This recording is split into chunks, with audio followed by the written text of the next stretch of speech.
غرض جب ابلیس نے نافرمانی کی، سرکشی اور تکبر کا مظاہرہ کیا تو اس وقت اللہ تعالیٰ اور اس کے درمیان مکالمہ ہوا۔ اللہ نے اس کی سرکشی دیکھ کر اسے سزا دیتے ہوئے فرمایا، اس جنت سے اتر جا، تجھے کوئی حق حاصل نہیں کہ تو اس جنت میں رہ کر تکبر کرے۔ ابلیس نے جواب میں کہا، مجھے قیامت کے دن تک مہلت دے دیجئے، یعنی اتنی لمبی عمر دے دیجئے کہ میں قیامت تک زندہ رہوں، موت نہ آئے۔ اللہ نے فرمایا، تجھے مہلت دے دی گئی، لیکن ایک وقت مقررہ تک۔ اور جب شیطان اس طرف سے مطمئن ہو گیا کہ اسے مہلت مل گئی، تب اس نے کہا، چونکہ تو نے مجھے گمراہ کر دیا ہے، اس وجہ سے میں قسم کھاتا ہوں کہ میں انسانوں کی گمراہی کے لیے تیرے سیدھے راستے پر بیٹھ جاؤں گا، پھر ان کے آگے سے، ان کے پیچھے سے، ان کے دائیں سے، ان کے بائیں سے، ان کے پاس آؤں گا، اور آپ ان میں سے اکثر لوگوں کو شکر گزار نہیں پائیں گے۔ اللہ تعالیٰ نے شیطان کا رد کرتے ہوئے فرمایا، یہاں سے ذلیل و خوار ہو کر نکل جا۔ ان میں سے جو شخص بھی تیرا حکم مانے گا، میں ایسے تمام گمراہوں سے جہنم کو بھر دوں گا۔ جو انسان بھی تیرا پیروکار بنے گا، وہ جہنم کا مستحق اور حقدار ٹھہرے گا۔ ایک اور مقام پر اللہ تعالیٰ فرماتے ہیں، جب ہم نے فرشتوں کو حکم دیا کہ آدم کو سجدہ کرو تو ابلیس کے سوا سب نے سجدہ کیا۔ اس نے کہا، کیا میں اسے سجدہ کروں جسے تو نے مٹی سے پیدا کیا ہے؟ اچھا دیکھ لے، اسے تو نے مجھ پر فضیلت دی ہے، اگر مجھے بھی تو نے قیامت تک ڈھیل دی تو میں سوائے چند لوگوں کے اس کی اولاد کو گمراہ کروں گا۔ اس پر اللہ نے فرمایا، جا، ان میں سے جو بھی تیرا فرمانبردار ہو جائے گا تو تم سب کی سزا جہنم ہے، جو پورا پورا بدلہ ہے۔ ان میں سے تو جسے بھی اپنی آواز کے ساتھ بہکا سکتا ہے بہکا لے، اور ان پر اپنے سوار اور پیادے چڑھا لا، یعنی اپنے گھڑ سوار لشکر اور پیدل لشکر کو چڑھا کر لے آ، اور اپنا ہر داؤ، ہر ترکیب اور ہر اسلحہ استعمال کر لے، اور ان کے مالوں اور اولاد میں بھی شرکت کر لے، اور تو انہیں دل بہلانے والے وعدے دے لے، یعنی ان کے برے اعمال بنا سنوار کر انہیں دکھا، اور غلط خواہشات دلا، جنت، دوزخ اور دوبارہ زندہ نہ ہونے کے وعدے دے، اور ان سے شیطان کے جتنے بھی وعدے ہوتے ہیں سب کے سب سراسر فریب ہیں۔ یقیناً میرے سچے بندوں پر تیرا کوئی قابو اور غلبہ نہیں ہوگا، تیرا رب کارسازی کرنے والا کافی ہے۔ اسی طرح بہت سی آیات میں پہلی معصیت الہی کا ذکر کیا گیا ہے۔ سب سے پہلا نافرمان ابلیس ملعون تھا۔ وہ خبیث اللہ کے سامنے تکبر اور انات سے بھرپور جواب دیتا رہا۔ اسی وجہ سے اللہ نے اسے کافر کا لقب دیا۔ کافر اسے کہتے ہیں جو نعمت کا انکار کرے۔ اللہ نے اس پر اتنا فضل و کرم اور انعام و احسان کیا کہ بلند ترین مرتبے تک پہنچا دیا، لیکن اس نے اللہ کی اس نعمت کی قدر نہ کی، پرواہ نہ کی اور کفر کا راستہ اختیار کیا۔ سب سے پہلا گناہ تکبر تھا۔ اسی لیے علماء کرام فرماتے ہیں، تمام گناہوں کی جڑ تکبر اور غرور ہے۔ نبی اکرم صلی اللہ علیہ وسلم نے اپنی امت کو تکبر نہ کرنے کا سختی سے حکم فرمایا، اس کی برائی، وبال اور ہلاکت سے آگاہ فرمایا۔ آپ نے فرمایا، اللہ اس شخص کی طرف رحمت سے دیکھے گا بھی نہیں جس نے تکبر کی بنا پر کپڑا ٹخنوں سے نیچے لٹکایا۔ اس کے علاوہ نبی صلی اللہ علیہ وسلم نے تو مطلقاً فرما دیا، وہ شخص جنت میں داخل ہونے کے قابل نہیں جس کے دل میں ذرہ برابر بھی تکبر ہے۔ جو شخص اپنے کپڑے، اپنے مکان اور اپنے قبیلے پر فخر کرتا ہے، اس سے اللہ کی رحمت اٹھ جاتی ہے۔ اسی لیے نبی صلی اللہ علیہ وسلم نے جب اپنے صحابہ کرام کو دیکھا کہ مہاجر صحابی انصار صحابہ کے خلاف اور انصاری صحابی مہاجرین صحابہ کے خلاف آواز لگا رہے ہیں، تو آپ نے فرمایا، اس جاہلیت والی پکار کو چھوڑو، یہ بہت بدبودار ہے۔ برادری کی بنیاد پر لڑنا، باہم فخر کرنا برے نتائج کا ذریعہ ہے۔ گناہوں کی بنیاد بھی تکبر ہے۔ اس لیے ہر مومن کو چاہیے کہ اپنے نوکر، خادم، ملازم یا کسی بھی مسکین پر کبھی بھی فخر و غرور کا اظہار نہ کرے، کیونکہ یہی اللہ کی سب سے پہلی نافرمانی وجود میں آئی تھی۔ تکبر کا یہ ذکر ضمناً آ گیا۔ ہم پھر اپنے موضوع کی طرف لوٹتے ہیں۔ اللہ نے آدم علیہ السلام کو پیدا کیا اور انہیں عالم بنا کر ہی تخلیق کیا، یعنی جب وہ پیدا ہوئے تو جاہل نہیں تھے۔ اللہ نے آدم علیہ السلام کو فرشتوں سے بھی بڑا عالم بنا کر پیدا فرمایا۔ بے شمار احادیث میں آدم علیہ السلام کی ابتدا اور ان کے علم کا ذکر موجود ہے۔ جب اللہ نے آدم میں مکمل روح ڈال دی اور وہ اپنے پاؤں پر کھڑے ہو گئے تو اللہ نے انہیں حکم دیا، جاؤ فرشتوں کی جماعت کو السلام علیکم کہو۔ آدم اور فرشتوں کی زبان عربی تھی، یہی زبان اہل جنت کی ہے۔ آدم گئے، جا کر سلام کہا، انہوں نے جواب میں کہا وعلیکم السلام ورحمت اللہ، یعنی تجھ پر اللہ کی سلامتی اور رحمت ہو۔ اللہ نے فرمایا یہ تیرا اور تیری اولاد کا آپس میں ایک دوسرے کو تحفہ اور ہدیہ ہے۔ اللہ نے آدم علیہ السلام کو ابتدا ہی میں تمام نام سکھا دیے۔ مفسرین نے ان ناموں کے بارے میں بہت بحثیں ذکر کی ہیں۔ مضبوط موقف سیدنا عبداللہ بن عباس رضی اللہ عنہما کا ہے کہ اللہ نے آدم علیہ السلام کو ہر چیز کا نام سکھا دیا تھا۔ مثلاً یہ پہاڑ ہے، یہ سمندر ہے، یہ پرندہ ہے، یہ درخت ہے وغیرہ۔ وہ آسمان اور زمین کی ہر چیز کا نام جانتے تھے۔ یہ علم کیسا تھا، انسان نے کس طرح ہر چیز کا نام پہچان لیا۔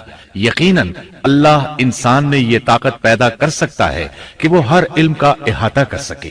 اللہ نے آدم علیہ السلام کو ہر چیز کا نام اور اس کی صنعت اور کام بھی معلوم کرا دیا۔ آگ، لوہے، لکڑی، غرض ہر چیز کا نام اور استعمال ذہن میں ڈال دیا۔ وہ کس قدر عظیم علم سے بہرور ہوئے، سبحان اللہ۔